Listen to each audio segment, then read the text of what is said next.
Right. అయితే ఏపీలో జరిగిన మద్యం స్కామ్ గురించి పార్లమెంట్లో లావు కృష్ణదేవరాయలు ప్రస్తావించిన అనంతరం అమిత్ షా దగ్గరికి వెళ్ళి కొన్ని డాక్యుమెంట్స్ చూపించారు, ఆధారాలు. ఆ తర్వాత ఏపీ సీఎం చంద్రబాబు గారి దగ్గరకు వచ్చి కూడా ఆయన మాట్లాడటం జరిగింది అన్నారు. దాని తర్వాత ఈ కేసు స్పీడ్ అందుకుంది. దీనిపైన సిట్ ఏర్పాటు చేయడం, ఇప్పుడు వెళ్ళి రాజకేశ్వరరెడ్డికి సోదాలు చేయడం, ఇదంతా కూడా జరుగుతుంది.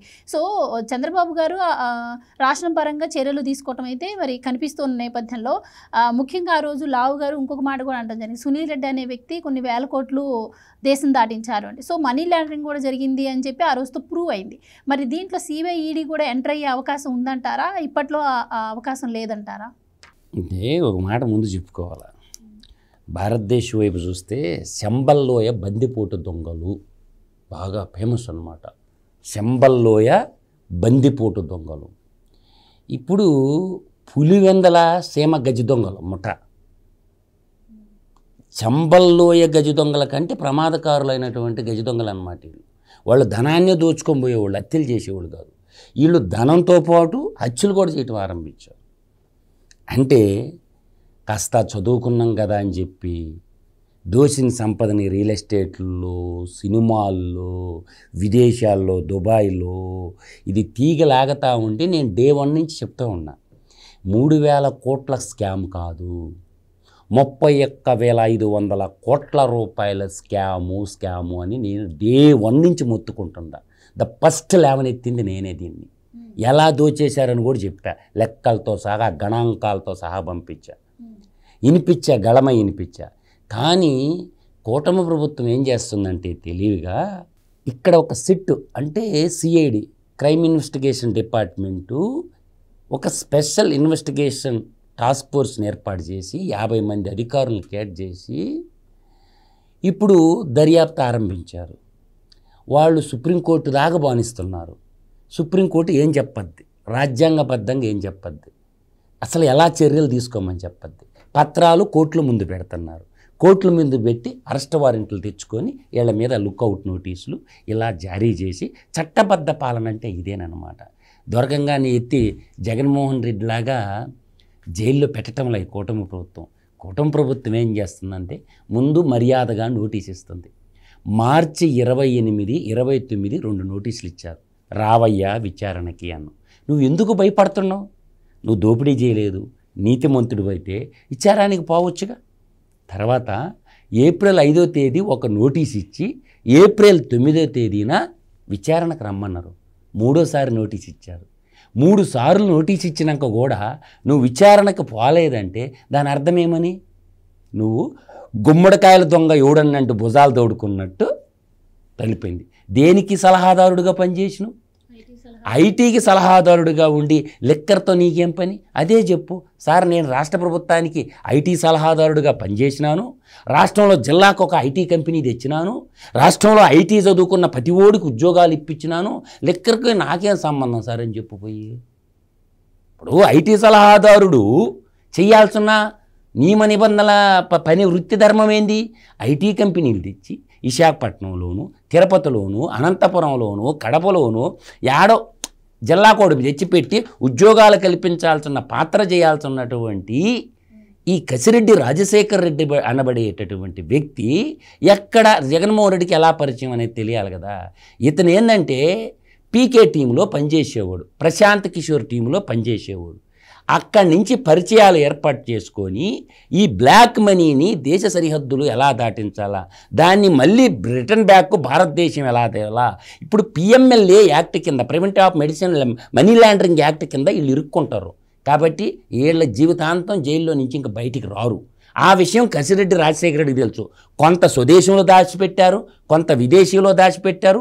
కాబట్టి ఈ పులివెందల చెంబల్లో మించిన గజ దొంగల ఈ పులివెందల గజ దొంగలందరూ కలిసి ఏం చేశారు? ఒక ముఠాగా ఏర్పడి రాజకీయాన్ని అడ్డం పెట్టుకొని ప్రజాధనాన్ని 1,000 కోట్లు లూటీ చేసేసి అవి ఎక్కడెక్కడ దాచిపెట్టారో ఆ లెక్క పత్రాలు ఇప్పుడు గుంజుతుంది. కాబట్టి లేట్ అయినా దీని మీద కసిరెడ్డి రాజశేఖర రెడ్డి తప్పించుకోలేడు. వాళ్ళు ఎందుకు అప్పుడు గతంలో ఒక పాట వినిపించేది మీకు, 2 ముందు చూసుకోండి, వస్తున్నామని ఒక పాట వచ్చేది అప్పట్లో ఫేమస్. ఇప్పుడు మళ్ళీ ఒక స్లోగన్ క్రియేట్ చేశారు, మళ్ళీ వచ్చేది మేమే, నరికేస్తాం, చంపేస్తాం. ఏంద్ర మీరు వచ్చేదా? జీవితకాలం ఇంక ముఖ్యమంత్రి గారు బతికినంతకాలం జైలు బతికే, చెంచులు కూడా జైలు బతికే. జీవితకాలం జగన్మోహన్ రెడ్డి అనేవాడు మళ్ళీ ముఖ్యమంత్రి అవడు. వాడికి ఇంకా రాబోయేది అంటే కన్వెక్షన్ వచ్చిందంటే ఈడీ సిబిఐ కేసుల్లో బతికినంతకాలం జైలే. ఇంకేంది వచ్చేదా? మళ్ళీ వస్తాం, నరికేస్తాం, చంపేస్తాం. ఈ కళలు మాత్రం కళలు గంటానే ఉన్నాడు బతికినంతకాలం. వాళ్ళు ఏంటంటే మళ్ళీ వస్తాం, ఒకటే పాజిటివ్ని పెంచడం కోసం. యాడికి వచ్చేది మళ్ళీ? బతికున్నోడు ఎవడేడు. ఇంకోటి ఏం చెప్తారు? యేసురాజ్య స్థాపన చేస్తాం అంటారు. అంటే ఈ దేశంలో హిందువులందరిని చంపేస్తారా? నరికేసి చంపేసి యేసురాజ్యం స్థాపన చేస్తాడంట. యాడ్రా నువ్వు చేసేది యేసురాజ్యం స్థాపన? పోయి జెరూసలేంలో చేసుకో యేసురాజ్య స్థాపన.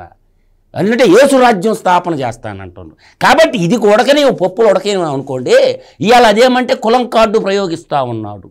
అందువల్ల ఇప్పుడు హిందువులుగా ఉన్న రెడ్లందరూ జగన్మోహన్ రెడ్డి కాడికి ఎందుకు పోతారు? అతను యేసురాజ్య స్థాపన అనేది జరగని పని. దొంగల రాజ్యానికి ఈ దేశంలో ఇంకా స్థానం లేదు. చెంబల్లోయ పులివెందల ఈ పోరంబోకుల రాజ్యం ఇంకా అవసరం లేదు. అందువల్ల ఏంటంటే సీమ గజ దొంగల పార్టీ అవసరం లేదు. ఆమె చెప్పింది కదా, తోడబుట్టిన చెల్లెలే చెప్పింది కదా. వైఎస్ఆర్సిపి అంటే అర్థం ఏమని చెప్పింది? పాదాల మీద నడిచే పాదయాత్ర అని చెప్పి చెల్లేవని చెప్పింది సార్. వై అంటే వైవి సుబ్బారెడ్డి, ఎస్ అంటే సాయిరెడ్డి, ఆర్ అంటే సజ్జల రామకృష్ణారెడ్డి, సి అంటే శివరెడ్డి భాస్కర్ రెడ్డి, పి అంటే పెద్దిరెడ్డి రామచంద్రారెడ్డి. ఆ దాంట్లో వైఎస్ఆర్ అనేవాడు లేనే లేడు అని చెప్పి చెల్లే చెప్పింది కదా. నేను అన్న వదిలిన బాణం అన్నది. ఇప్పుడు ఎందుకు నిరాహార దీక్ష చేయి అన్న? సిబిఐ కేసుల మీద, ఈడీ కేసుల మీద జడ్జిమెంట్ టీమని కాంగ్రెస్ పార్టీ అధ్యక్షురాలుగా ఉంది కదా షర్మిల. మా అన్న మీద ఈడీ సిబిఐ కేసులు 11 ఉన్నాయి, ఈడీ కేసులు 9 ఉన్నాయి. జడ్జిమెంట్ టీమని నిరాహార దీక్ష చేయి విజయవాడలో. నువ్వు కాంగ్రెస్ మీరే కదా జైల్లో పెట్టింది. మీ కాంగ్రెస్ పార్టీయే కదా దొంగతనం చేసిండు అని మీ అన్నని జైల్లో పెట్టింది.